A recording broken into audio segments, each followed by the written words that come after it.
The Prime Minister is the Prime Minister. He's at the table. Ontario is the largest jurisdiction in Canada, and we're be the third largest trading partner in the world if Ontario was a standalone country.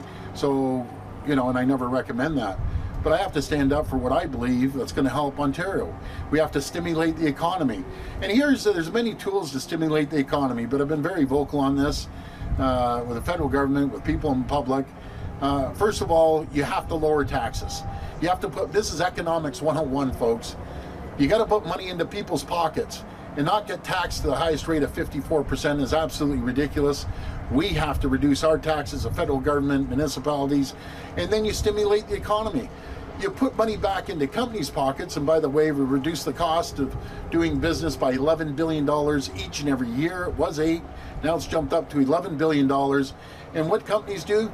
They reinvest it into their people, into technology, into infrastructure, into new equipment, and create more jobs. And when I spoke to Vic Fideli, my minister, he said the pipeline is full of companies coming here. That's not including the companies that are investing here in Ontario and expanding and hiring. But we have to create those conditions. We have to get the governor of the Bank of Canada to lower those damn interest rates from 2.75, knock them down, build confidence. Let's work together on getting rid of the HST on home buyers, and not just first ones. Let's stimulate the market. And we'll follow suit if the federal government does that. Are you still asking the federal government to increase the counter tariffs to 50% on steel and aluminum? And is that what you're going to discuss or be asking for this afternoon with them in the meeting? Okay, so let me be very clear. I'm 100% supportive of the Prime Minister and the federal government. And when you sit around at a family dinner table, you discuss all sorts of ideas, and that's what we're going to do. But just in the last 3 months, we've seen the U.S. auto industry face $6.2 billion in tariff-related costs, with most of them projecting significantly higher costs for the year.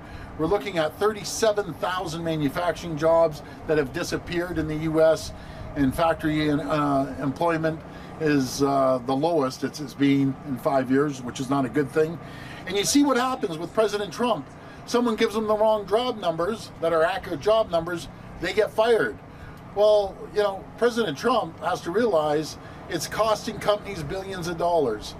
Procter & Gamble cost them $1 billion.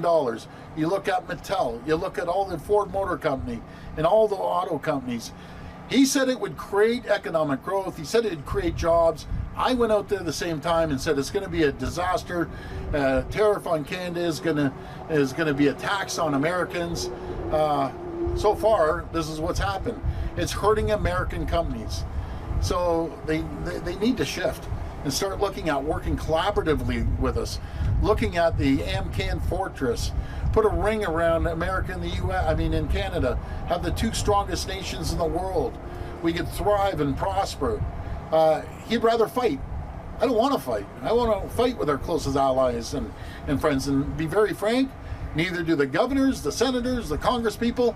They don't want to fight with the closest ally. I think you said you had a conversation with Secretary Lutnick yesterday, and it was positive. Can you elaborate a little about that? What was positive about it? Well, something we're communicating, and I know Dominic LeBlanc was communicating with him, and that's positive. But I don't get into personal details on phone calls. It was a positive meeting. I'll tell you one thing he said. He really likes Canadians, which is good.